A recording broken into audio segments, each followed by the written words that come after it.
One, two, three.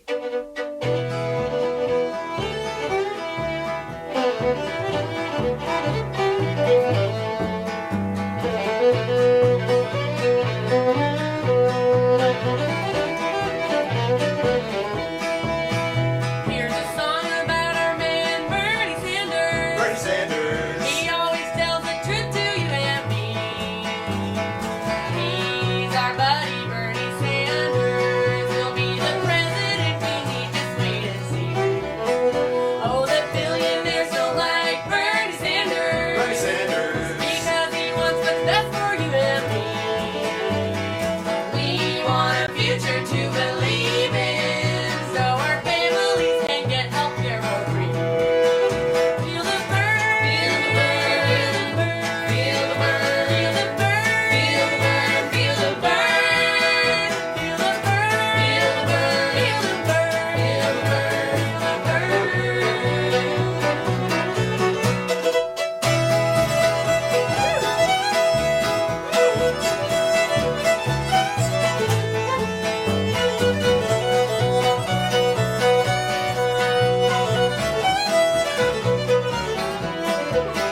Well, the Democratic race isn't over. It's over! He needs your vote to be the nominee. So if you live in California, Or New Jersey. June 7th is the day of your primary. Feel the burn, feel the burn, feel the burn, feel the burn, feel the burn, feel the burn, feel the burn, feel the burn, feel the burn, feel the burn, feel the burn. Never Trump, never Trump, never Trump, never Trump, never Trump, never Trump!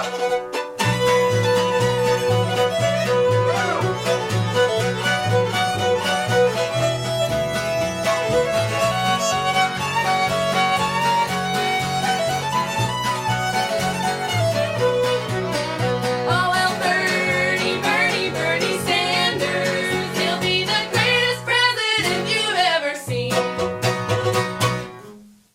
One. All right. That's a fun little song. Bernie Sanders is still going all the way to the convention, so we're still not losing hope as burners. So, and one of our first burners that I interviewed on Bernie 2016 TV is who we are interviewing today, and that is Representative Juan Mendez from here in Arizona, District 26. Hello there. How are you doing? Hello. Yeah, hello everyone. I'm glad to be on the show again. This is awesome. Yeah, So many excellent. people. It's been so long. We were at Netroots Nation when we first interviewed, and right then and there, you declared your endorsement for Bernie Sanders. I think you were the very first one in Arizona. So Oh yeah, no, that was easy. I'm surprised. I mean, I was happy to do it. It was an honor. that's awesome. And today we also have a comment moderator. John Spalding is on comment moderation on air today. Hi, John. Hi, Nico. Hi, everybody. Thanks for being here. Thanks, and let your neighbor know that we're thankful for him stopping mowing his lawn for our show. That's really cool. Thank you. And I'm gonna jump right into the rundown with Juan here. And there's a lot to talk about because Arizona is where we both live. So, and we kind of want to know about the stuff that's going on here. And Juan knows a lot.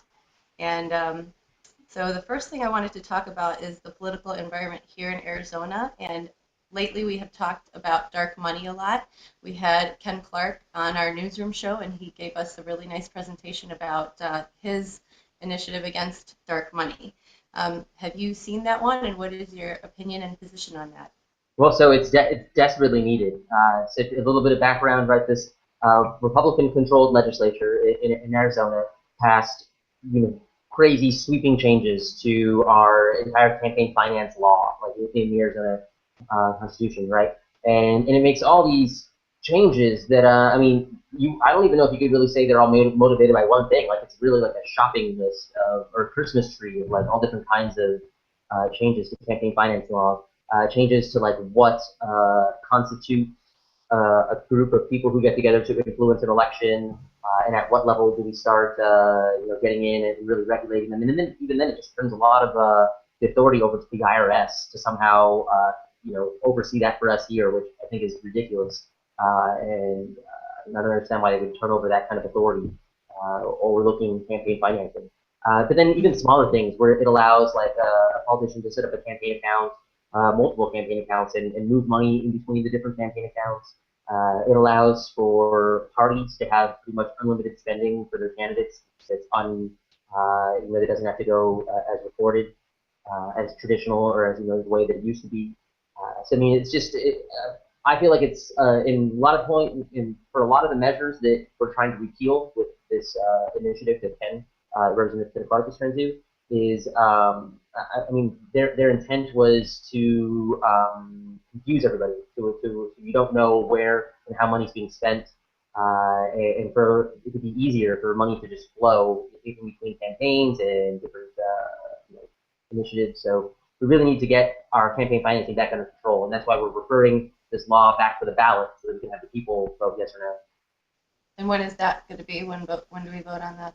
Well, so we're still in the collecting signature phase of it. So we're one of the few states that can refer citizens' initiatives to the ballot, right? And we can also refer laws that have been passed back to the ballot. So we're collecting.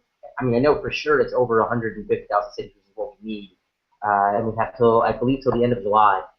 So I mean, there's a lot of ways to get involved. I don't know. I forget the name of Ken Clark's Representative Clark's group, but I know that there's ways online to find it and sign. To find ways to sign the petition, but as soon as we get enough petitions, signatures, then the issue will go to the November ballot. November ballot, okay. Yeah. Awesome. So we do have a little while yet, but not very long to collect those signatures. So that is something that I think Ken is really pushing for right now.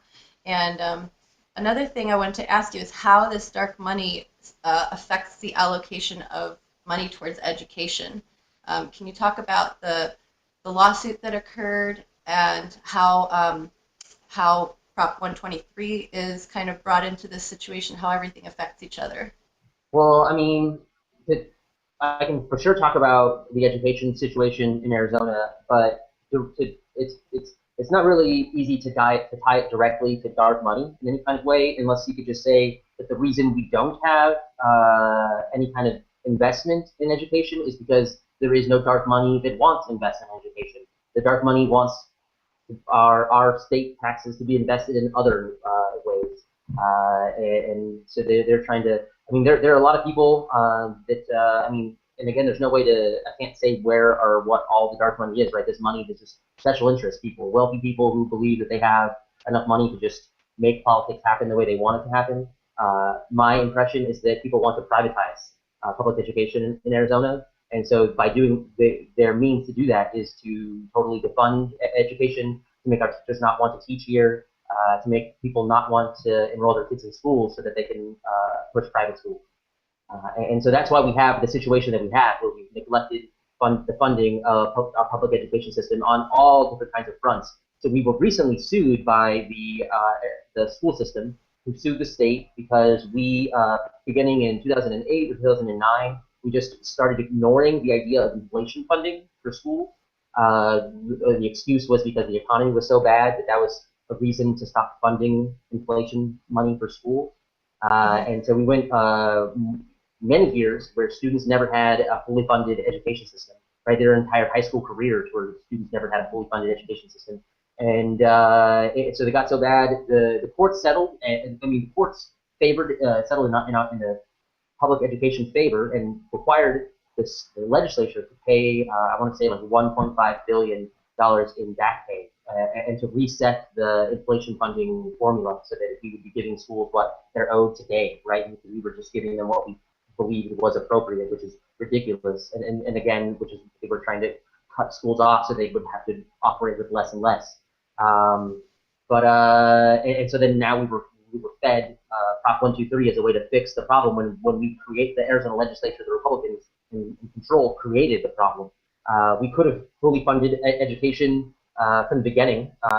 We would have never been in a position to stop funding inflation if we would have stopped giving away tax cuts and tax credits. Even to this year, right? Because this started back in 2008, 2009. This year, we still gave away and allowed for for tax credits to continue going. We could have paid all the money that we owed schools out of our savings account or our rainy day fund. We could have paid the schools out of our budget that we have right now, the numbers were recently released for this year of our state's income, the revenue we get from taxes, and we totally had enough to pay for schools out of that.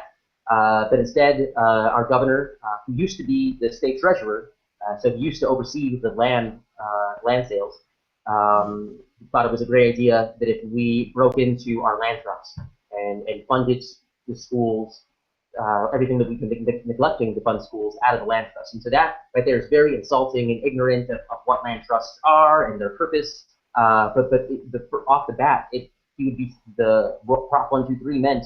They would be paying schools money that we owe them, but we'd be using money that's already theirs to pay them, right? So the land trust is all the states were given land that was set aside to where when they sell it, the profits off that would go into a fund, and the interest off that fund would pay for future investment into schools, right? So it was never meant to be to pay for schools now. It was, withdraw from this fund to account for the growth and for the future.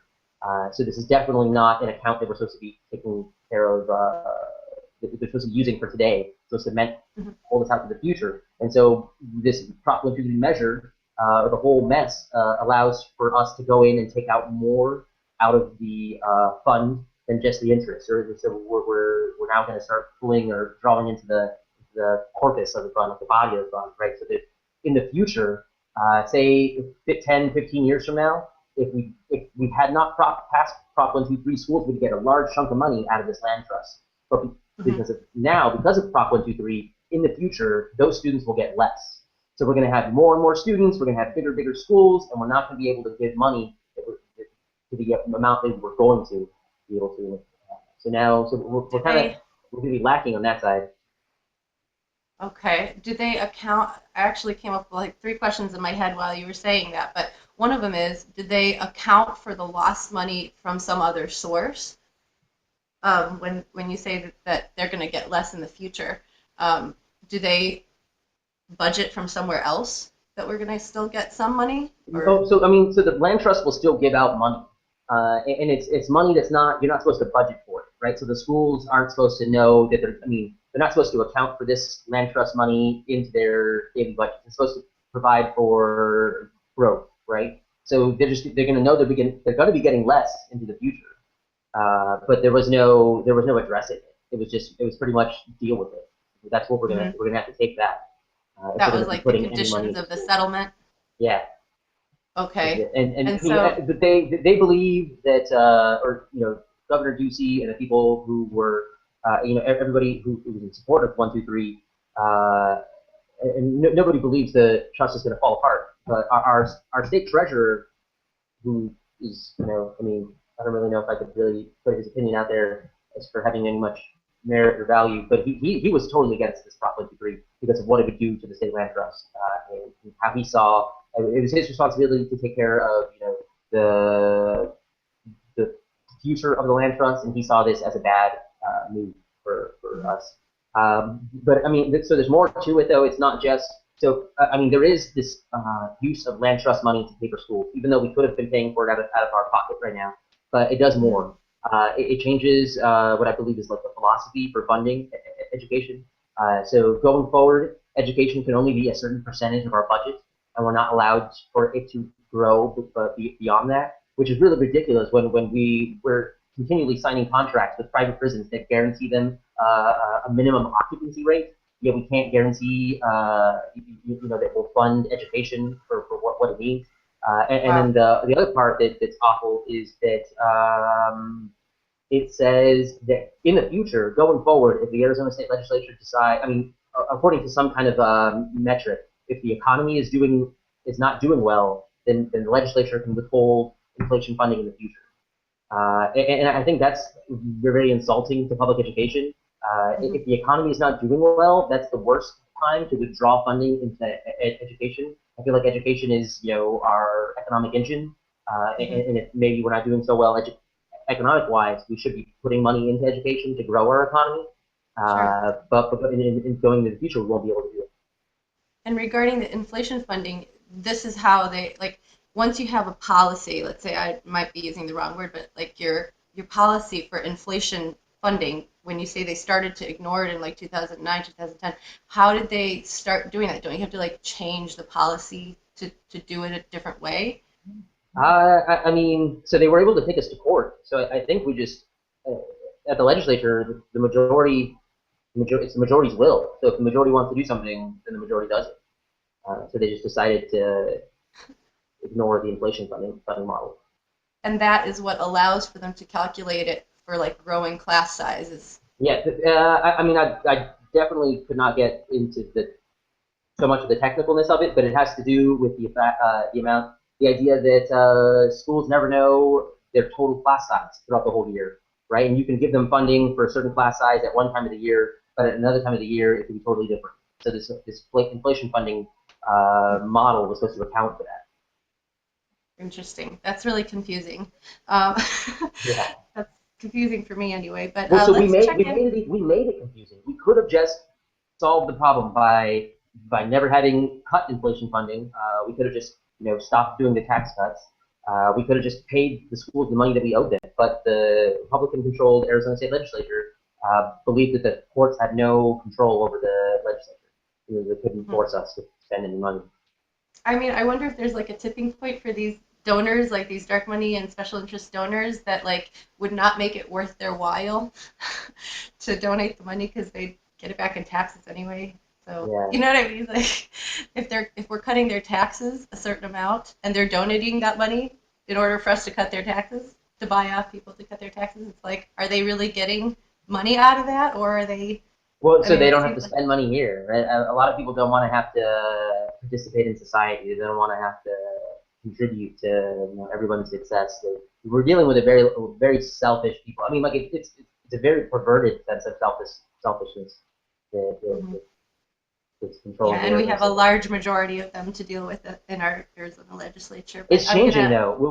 We are the only state in the entire country that has the opportunity to flip one of our chambers. So we could change the Senate and make it either split Democrat Senate, Democrat Republican, or Democrats can take it over this year, and we'd have a totally different Arizona. That would be pretty cool. Let me check in with John in the chat and see what our questions or comments from viewers might be. Sure.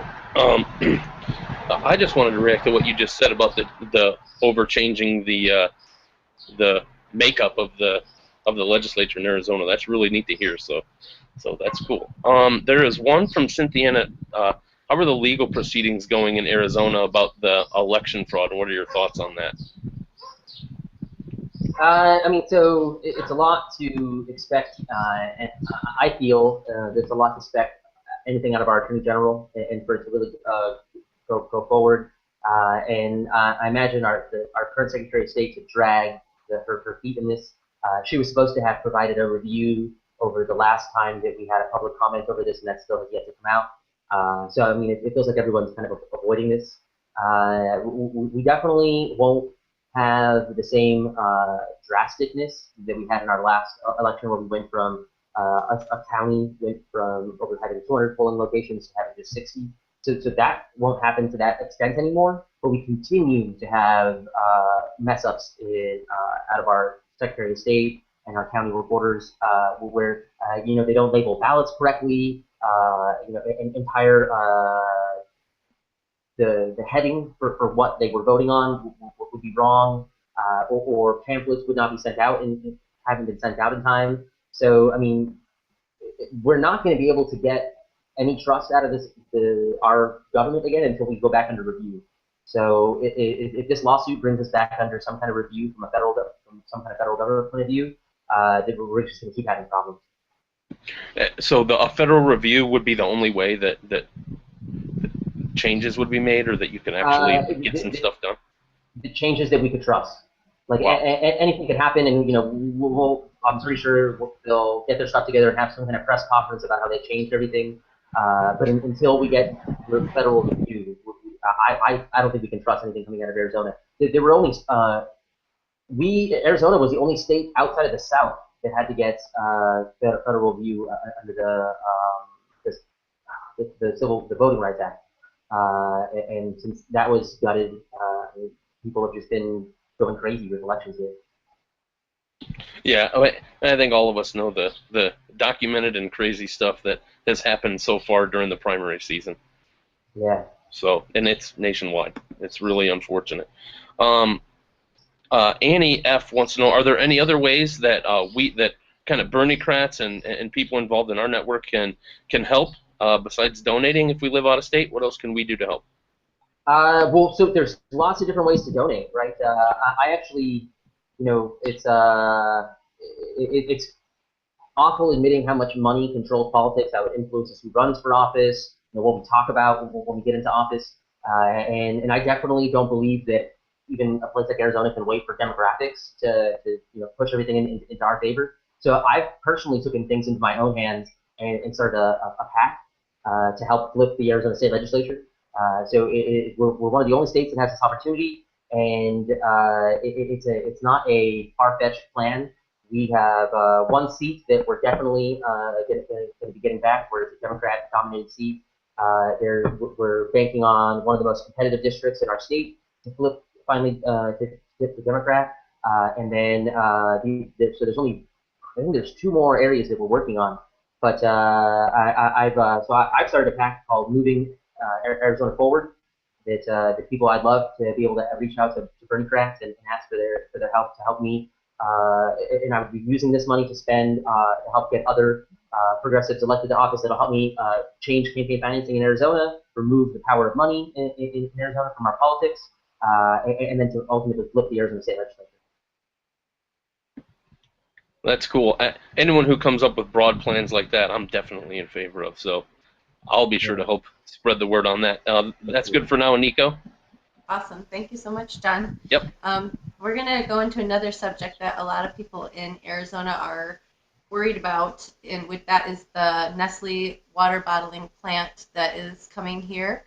And that kind of relates to energy and solar and those kinds of things that are going on in Arizona. But I want to start with this video on AZ Central. John E. is going to set that up for us, and that is kind of a general video about the bottling plant that's coming. It's actually a video that has, they're not talking, they're showing you, and there's some words on the screen. Here it goes.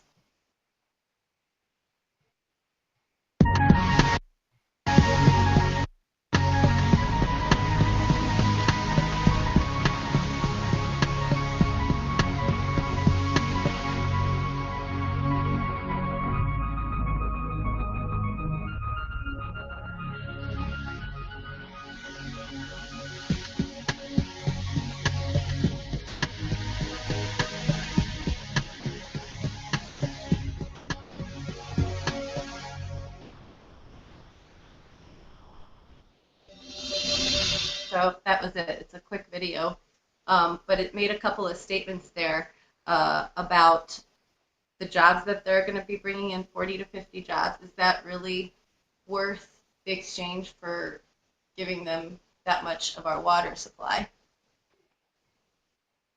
Yeah, no. So I mean, this is. I mean, there's so many places to start with this. I mean, first off, I want to take back to the idea. I mean, and I think there was one or two sentences in that video that spoke to this kind of like mindset of where they're coming from. But a lot of the proponents for this idea like to talk as if Phoenix is built for a drought. Like if we know how to deal with a drought. Like if we, like civilization here, they're almost like challenging the drought. Like bring it on. Like if we're ready, then we can get through this. And then I've also heard people talk about how that if we don't let them put it into bottles, then it'll just leave the mirage of growth for new development, so that that will bring more people here, which will end up using more water. So that we might as well just give it to them in bottles, so that we don't.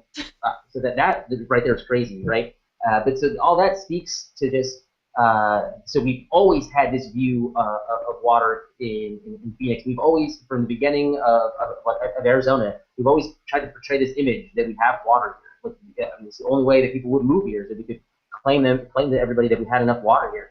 But my favorite thing to remember is this 1960s Ed Abbey quote that said, when he's talking about water in Arizona, it says that there is no lack of water here unless you try to establish a city where no city should be. right? So I mean, like we have a water problem. There's no way around that. We have a water problem because we have such a big city where a place where there's not supposed to be a city. So we have to get over Right. that. There We is would a have water plenty problem. of water if we weren't here, right? Yeah, exactly. But so, I mean, for what I can remember, Phoenix gets, or I mean, I don't know if it's just Phoenix, but the Valley or whatever, we're getting almost too much of our water from the Colorado River, right? And that's already overused. We're like the fifth state in line that gets water out of the Colorado. All the other states are going through their own droughts throughout all this. So we definitely don't need any of this. We don't need this industry to come in and bottle water for us. I mean, uh, it's not going to help us in terms of economic growth. I mean, I would have never even thought our water was that safe to be drinking in the first place, let alone, I mean, like we've had our share of water disasters in Arizona. I mean, there's giant algae plumes or plumes underneath our water. I mean, we have people who believe that if you're taking water out of one part of Arizona, it's okay as long as you're putting water somewhere else. So they don't understand how water sometimes is not intrinsically connected underground. And water in one place does not mean water somewhere else. Sure. I mean, this is just a bad idea all around. There's this one article that I saw posted on that Facebook page that's against the Nestle, and it says Arizona could be out of water in 6 years. That was written 2 years ago, and so this article put out by the Smithsonian kind of is a little scary because that's 4 years away basically, and so just because we have this image that we portray of that we have all this plan, this really great plan for preserving our water, and that we don't have to conserve, and that Nestle can freely take it, that's absolutely absurd. And it said Arizona is bone dry, and it's a lie that it's Yeah. not, Well, I right? mean, the logic they're using is totally to misguide everybody. I mean, it's still we can conserve all we want as individual users, but there's a whole idea of like reduction first. I mean, we shouldn't be making up ways to use our water. I mean, we already have enough people to feed with water as it is. We don't need to be finding other ways to get rid of it. Hmm. And climate change is going to make everything worse. It says here in the article that Arizona gets about 44% of its water from groundwater. And aside from the Colorado and other rivers, that's one of the major sources that we use. So is that where Nestle plans to take it from, is the groundwater? Yeah, they're going after just regular municipal tap water. Like they're just gonna build a building and get tap water out of it the same way anybody else does. And so I mean, all this goes back to the idea that I mean, from the beginning, we've never been acknowledging the true cost of water. I mean, this is just another big insult to all the other impacts that goes in to getting water out of the desert. I mean, it has to come from somewhere, and there's Hmm. only I believe like I don't know the exact number. We're literally probably living off of inches off in Lake Mead, and if Lake Mead continues to drop, Yep. then they will renegotiate how much water they're giving to Phoenix and Arizona as a whole. Yeah. And we're not equipped to handle that. We just talked to Dan Roll from Nevada, the other for another We the People episode, and he was talking about the water in Lake Mead too. And I was showing him pictures, and it's ridiculous how low it is. I mean, it's absolutely absurd that we would waste it by bottling it with Nestle. It says Arizona has projects set up to recycle wastewater too, but they're looking to squeeze even more out of every drop. And that Yeah. doesn't stop the fact that climate change and the prolonged drought have cut their upstream supply. So it's not just here, but like you said, it's this whole mentality, this whole perception. Yeah, and Of, we're definitely going to fight this, and we need everyone's help. But I'm pretty sure this is going to be like our fourth bottled watering company in the valley. I mean, if the past tells us anything, I mean, they're going to keep corporations have full the control over what happens in Arizona. If they Mhm. want to build it here, they're going to build it here. Absolutely, and that sucks. And another utility that we're worried about is solar, where we should have solar on every roof here in Arizona. It's sunny every single day, but yet they're going to make it less cost effective for us to do that so that they can make money off the grid, right? And APS is raising rates. I mean, so the only thing that we need to, I think we should start this conversation from is that everybody needs to reevaluate how they use energy, right? Like we're not going to just stick solar panel on everyone's house and keep our current usage, and it's not that's not going to solve the problem. I mean, so people definitely need to understand the true price of power, and what it costs us to get it out of the ground, the pollution that we're putting into the air, and then definitely what it costs for whoever we choose to bring it to us. So I mean, I know it's not an easy feat to build all these transmission lines, to keep them all working at the same time, to make sure everybody has power when they need power. I mean, even I would like to see more solar power, but it's definitely not going to allow people to continue using their electronics from 4 to 6. Like, there's no way to create some kind of working grid that allows people to keep using energy the way that we're using energy. So first of all, I mean, we should have been paying the true cost of energy from the beginning, right? Like we keep getting energy subsidized to us, and so now that's the situation that we're in right now. But I definitely don't. I mean, there's a lot of things that I disagree with APS, and I don't believe that. I would much rather us have a more diverse portfolio of where Arizona gets their energy from, and I feel like other people are motivated by what they can get the most money out of. And I don't like arguments of, I mean, that solar power is an intermittent power, right? So that it doesn't produce power all day, and so that we have to keep up all these other dirty ways of producing power just to make society work. I mean, we're definitely going to have to cut back on our usage, and it's not for sure. We definitely don't need to be paying. We don't need to be taking on these rate cases, and we do need to be supporting solar power's growth more. But we also need to be paying more for energy. Mm-hmm.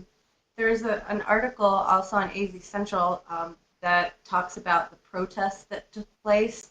Protesters clash over APS proposed rates. And it says the protesters opposed the rate increase APS asked for last week from state regulators. The increase would add an average of $11 a month to residential customers' monthly bills and force most residential customers onto demand rates. What are demand rates? So that's how I definitely can go into details because I'm not going to sell it the way APS wants to sell demand rates, but it's their way of getting people to pay for the true cost of energy, for what they believe the true cost of energy is. They believe that because everyone's using all the energy at the same time, it's creating such a bigger demand on their infrastructure that we need to account for that. But I mean, these rate hikes are ridiculous when we have so many people who pay for energy as they go, right? As opposed to where you get we get a monthly bill. There are too many families that have to plug a box into their outlets that monitors how much they have to pay as they go to get air conditioning, to get electricity. I mean, so these rate increases are not they're not going to solve our problem. We need to renegotiate how we produce energy for society as a whole, and not just go after the people who are investing in solar power. Mm-hmm. Okay. It says that the 5 demand rate supporters said that they represent a group called Millennials for Solar Choice and that they were volunteers not paid by APS. So there are different groups on both sides of the issues.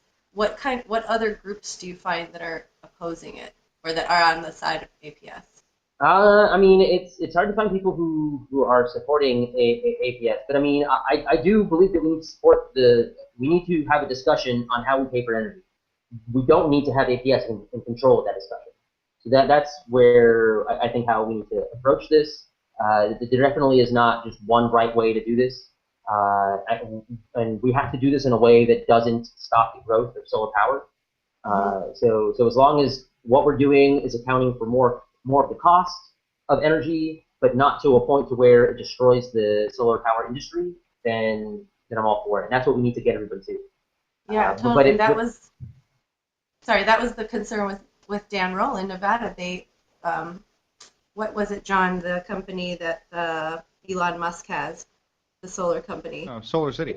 Solar City, yeah. And so they went into Nevada, and then they the city officials there decided to change the rates after people had already signed contracts with Solar City, and it brought their rates to a point where it wasn't even cost effective to have the solar panels. It would have been better if they would have never gotten them. So Solar City had to leave the state basically. And so what's the parallel with our state on that? I believe that's what people want to happen here. They want to drive out the competition. Yeah. And there was a place in Oregon, actually, one of the cities stopped a water plant, so we can stop these things. I mean, if we just but so it all comes down to who makes money off the energy production, right? Like nobody wants to decentralize energy production because then we have to start paying them back for all the energy they produce. People want to, monopolize where they get their energy from, who they have to go to get their energy. I mean, if we had a decentralized grid where communities were producing energy for themselves, and we could, but I mean, it's still going to take. I mean, I hate relying on technology. It's the worst argument for anything. But when we get much better battery storage, when individual households are going to be able to store the energy that they need when they aren't able to get solar power, then maybe we won't be able to listen. We won't have to listen to people discouraging solar power. But I mean, it's crazy that Arizona, the hottest, sunniest state, we don't embrace solar power, and I feel like people want us to create an environment that they would discourage solar power from growing there. Yep, it bothers me a lot. And these are two things, the water and the solar, that could just transform our entire state completely. So yeah, that's something we'll be pushing for sure. Let me check in with John Spalding on the water energy subject, see if the audience has any questions or comments on that. John? Yeah, there's a couple. One's from me, and this is just commentary. From the Great Lakes region, we would love to offer you our water in exchange for some solar energy. So maybe we should just come up with a national plan to get that done. I don't understand why it takes so long. That's a great idea, John. Yeah. Well, I'll be glad to represent the Great Lakes region and help get that done. Heather says that she gets so into these We the People segments, it's interesting to hear other local perspectives on issues. What is and we have talked about energy and sustainability, what's your take on climate change and how that's kind of affecting your state, and what some of your stances on that issue? I mean, so I love talking about climate change, and so it's a bigger, big picture kind of deal. I know for sure Arizona has built its economy just off growth, right? Like stupid, cancerous growth where we just keep expanding as far as we can, and we're going to get to a point. I mean, we've already reached that point where we're too big for the environment, right?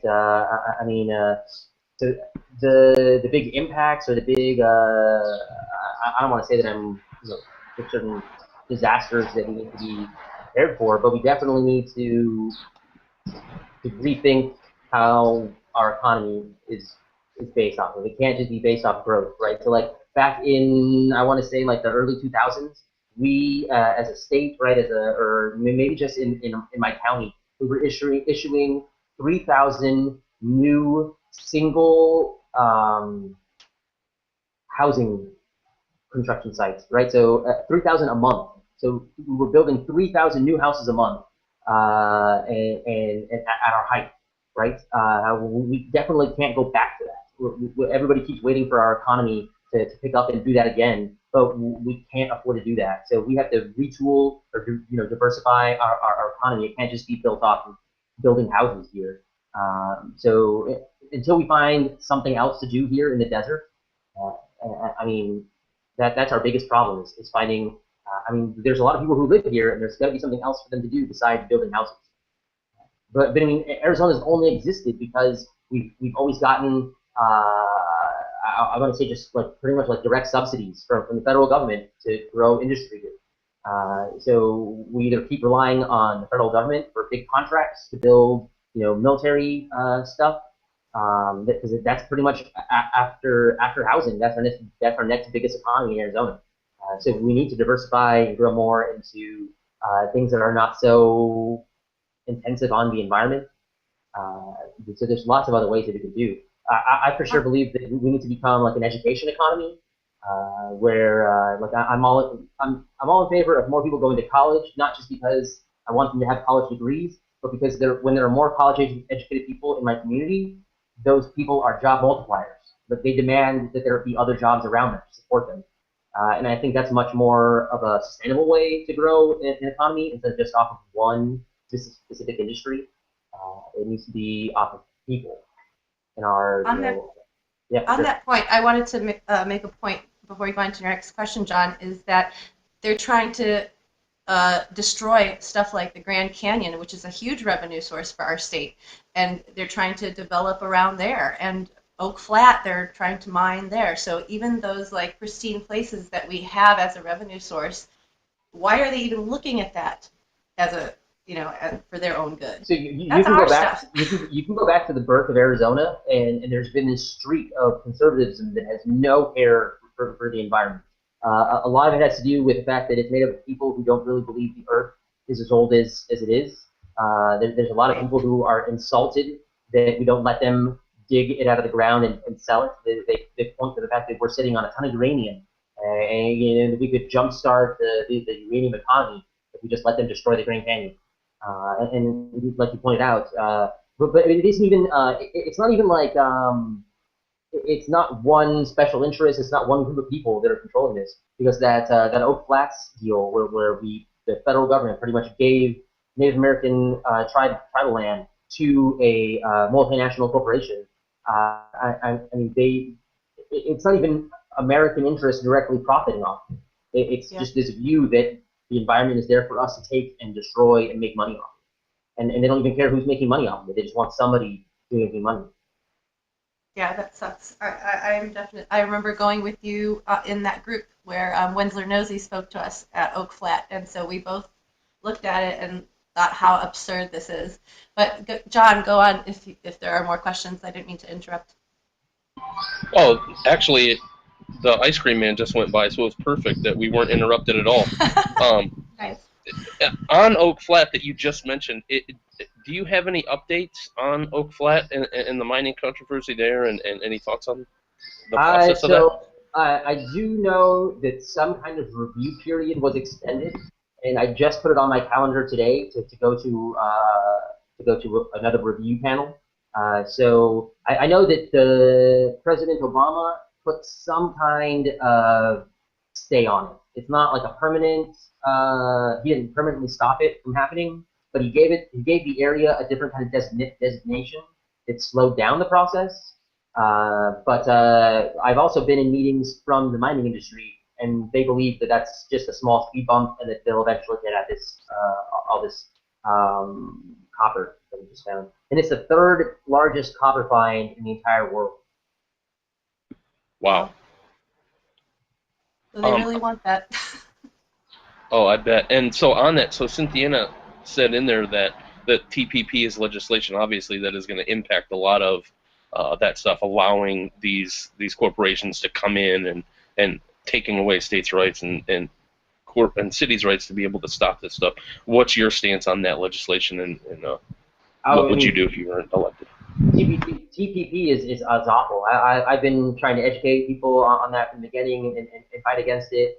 It's totally giving away our control and letting corporations start their own secret legal proceedings to sue states and countries that get in the way of their profits. And so for me, it's just philosophically, I don't believe that we should be giving corporations this much say and power or control over our resources. Corporations are things that people created, so we should be able to decide what they do. And I hate that we've given them so much control over our lives. And they definitely don't need these new rules, or they don't need these new abilities that TPP is trying to give them. Yeah, absolutely. That's it for right now, Nico.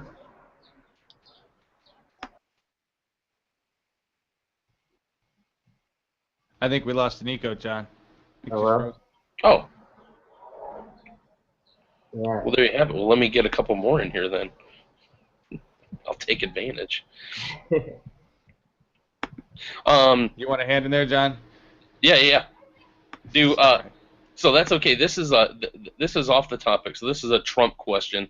What is Arizona's stance on the wall, and whether or not that's a good way to deal with immigration? People in Arizona have been trying to build a wall since before I got involved in politics, and they've never been able to. Uh, I mean, it's just an unrealistic thing. I mean, especially to come from a state's point of view, we're never going to pay for a wall to be built. They tried to raise the money to pay for a wall, and I mean the with the whatever authority down there who was in control of it wouldn't even take our money to build, a kind of high tech wall. Like Yeah. it's not really a wall, but it's using technology to stop people from crossing. Those federal or state agencies down there thought that would be a waste of money. But there's better ways to discourage people from crossing the border, and that building a wall is clearly just for show, just a political, pinata to bring out and hit Yeah. and get all their base riled up. I mean, but so for sure, people did vote for Trump in Arizona. So I mean, like we can't get past that. We have to acknowledge that. But it was interesting to note, and I love sharing that the Republican, party couldn't really get their stuff together, and I believe it was Cruz who ended up leading Arizona with the most delegates, just because the Trump people couldn't get their delegation process organized. So there is nobody here who is really trying to take advantage of Trump's presence. No one's really trying to bank off of it. No one's taking the lead on him being here. I mean, unless you count like our past governor, Jan Brewer. No one's really trying to take advantage of this limelight and lead with it. I think Trump will end up hurting, even though Trump won the Republican nomination in Arizona. He'll end up hurting Republicans on the down ballot races. He's just going to drag everybody down. So I mean, we kind of almost and he's very antagonizing character, right? He's brought out a lot of support. He's brought out a lot of people who are anti-Trump, right? So a lot of my supporters are getting involved because they don't like what Trump's been doing, and they're scared that people are taking him serious, and so now they're getting out and they're coming out and knocking on doors with me and to talk about how they need to vote for Democrat now and up and down the ticket. So I mean, there's definitely a lot of bad with Trump being here, but I mean, we're going to try to get anything good we can out of it. Sure. There's a Yeah. lot of libertarians and conservatives in this state, so I'm not shocked by that in any way. And I know that Jane and Bernie went down to the border and spoke with Sheriff Joe Arpaio. Did you see that one? Yeah. I didn't believe he actually talked to them. I think he went. She tried to go to his prison too, but Yeah, I don't think he was there. they did go, I think. Yeah. Jane did, I think. They did, and he headed her off. Yeah. He showed up unexpectedly. Oh whoa. Oh yeah, that's Wow. right. He like ambushed her. Yeah, I remember seeing that video. I don't remember the exact logistics, but I know she was there. So yeah, they were aware of the absurdity too, and the fact that the wall wouldn't really work because they would, people would find a way around a wall, and I think the technology that they're trying to use, I think the immigration reform would be a lot better used than technology or walls or anything. And even now, I think I read the net influx of immigrants to people who are leaving the country now is like the first year that it's greater that they're leaving the country rather than coming in, right? Yeah, I mean, the movement of people is definitely something that doesn't get studied in the way that it deserves to, how it influences the economy. We for sure, allow money to go through cross borders without any checks or for how it influences the economy. But for some reason, we've demonized people who are coming across our borders and only talk about the bad things. But it clearly has positive impacts on our economy too. Our economy wouldn't exist without people coming over from the border to work, and we just need to provide them with more legal ways to do that. We are causing all of the undocumented immigration. Our immigration policies cause it. Our economic policies cause it. I mean, it's very I almost want to say evil for conservatives or Republicans to get up and jump up and down on immigrants when we are closing down their farms and forcing them to have no jobs where the people have no other reason to deal with it besides coming across the border. I mean, if we were just more critical with our economic policies, with our trade policies, we wouldn't have the influx of people that we have. So I mean, it's crazy to think that that immigration happens, in a vacuum. Like it's just this, something like this force that's coming out of nowhere. We're causing our problems. Yep. And that kind of brings me to the subject of what model is used to evaluate how much support is needed for not just immigrants, but also for people who are here in communities that are, not as well developed as others. You had posted the TANF model in an article that says why TANF is not a model for other safety net programs, and that stands for temporary assistance for needy people.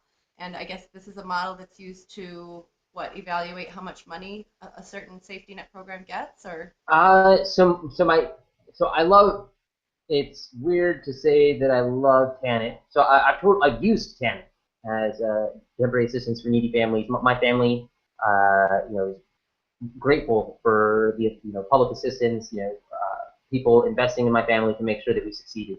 Right, we went through a lot of tough times. We went through divorce, domestic violence, moving around a lot. So TANF really, fortified my family so that we could deal with everything that that comes up with living in poverty. So it is awesome to have TANF. But my issue with TANF is the model, right? It's this idea of block grants, and it's the Republicans' best way to kill government is to put things into a grant.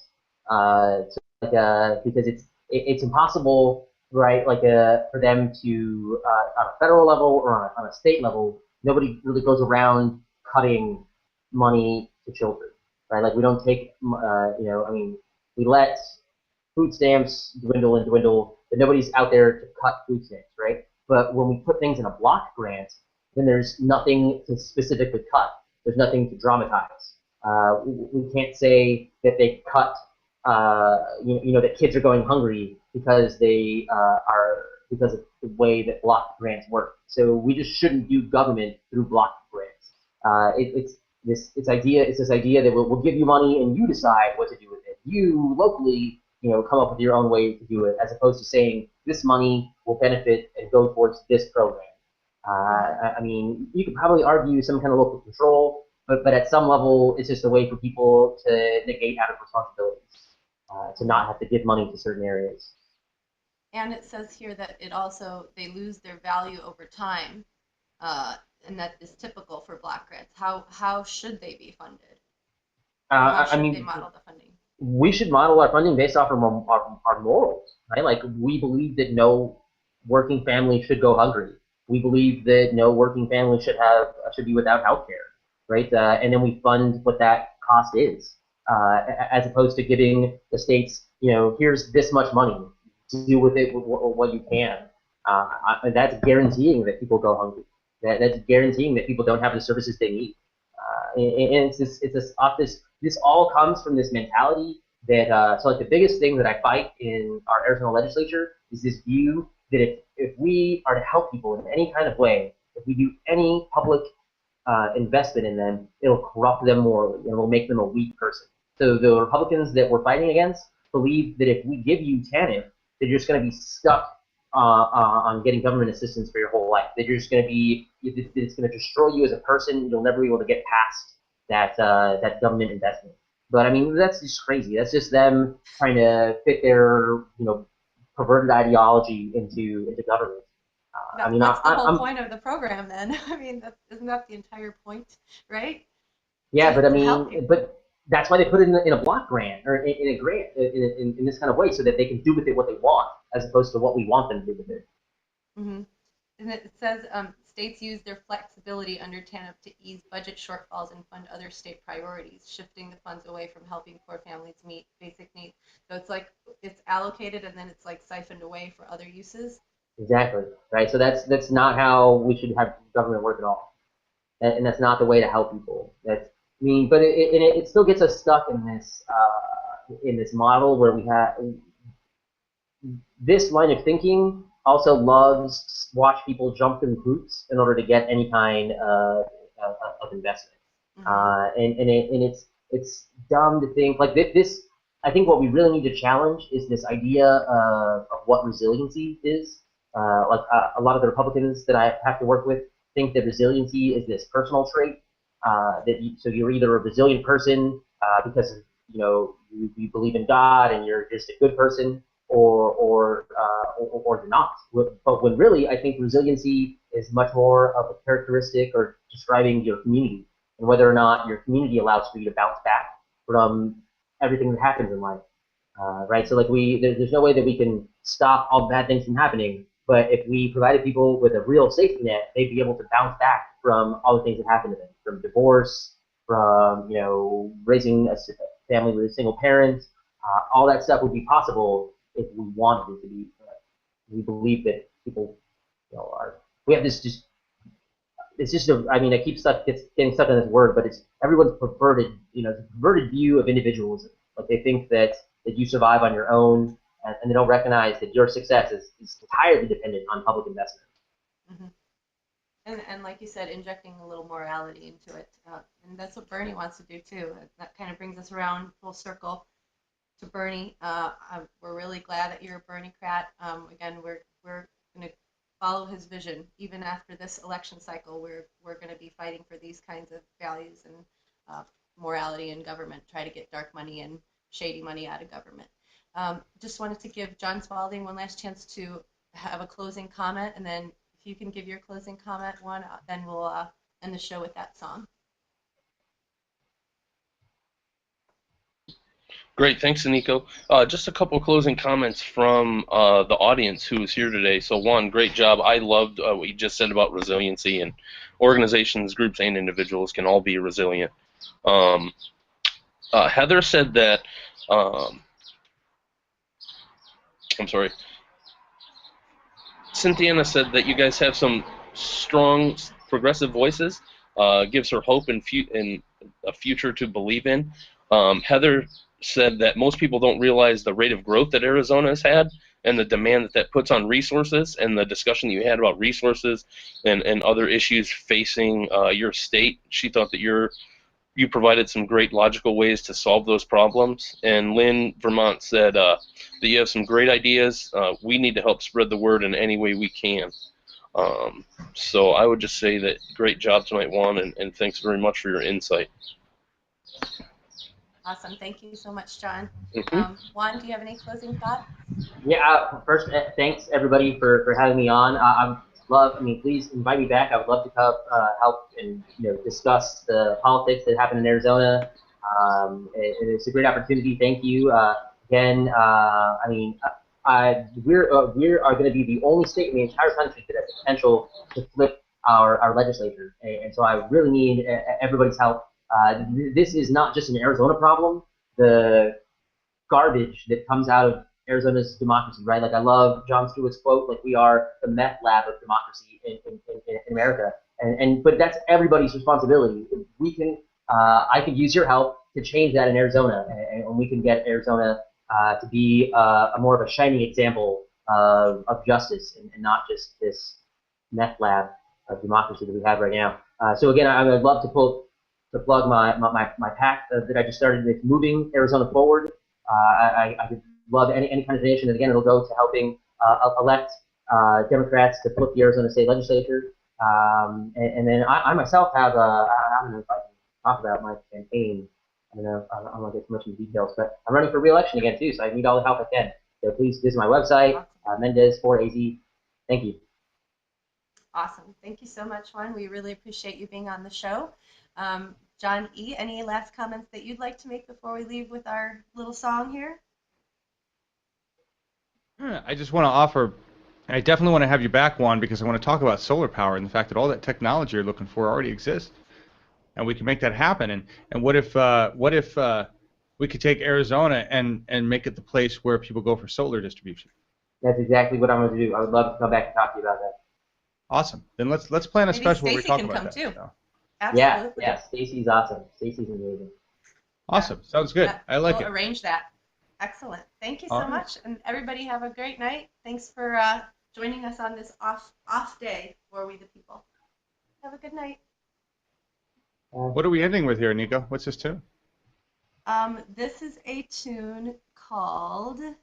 Sorry, I'm not on the page. It is Camilla- by Camilla Wydad.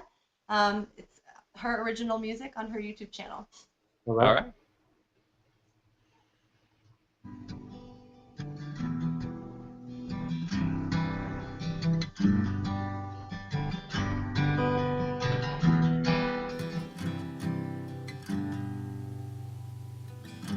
A sleeping giant just woke up. We were waiting for the fires to be lit. Shoulder to shoulder, hand in hand, we're coming together to light those fires again. We will march to those steps, calling out Lady Liberty. Let everyone in. We are the ones we've been waiting for. We are the ones we've been waiting for. Calling out injustice, inequality, corruption. We are the ones we've been waiting for. Together we are.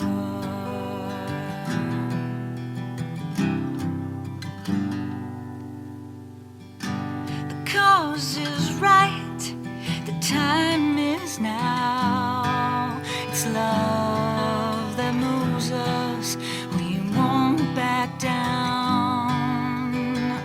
The fires of justice are burning sea to sea. We're coming together, it's a future we believe. We will march to those steps, calling out Lady Liberty. Let everyone in. We are the ones we've been waiting for. We are the ones we've been waiting for. Calling out injustice, inequality, corruption. We are the ones we've been waiting for. Together we are.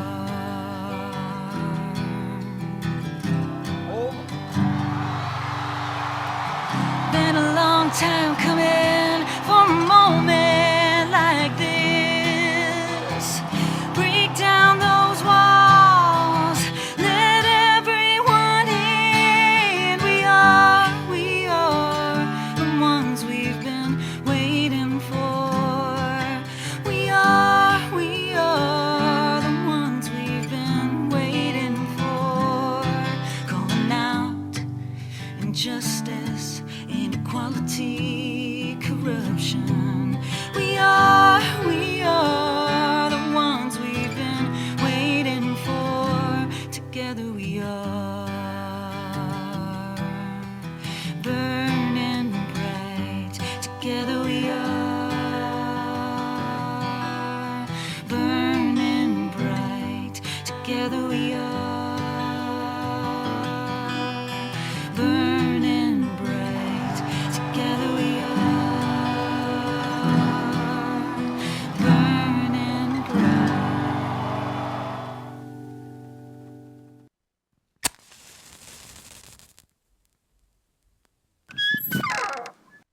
Huge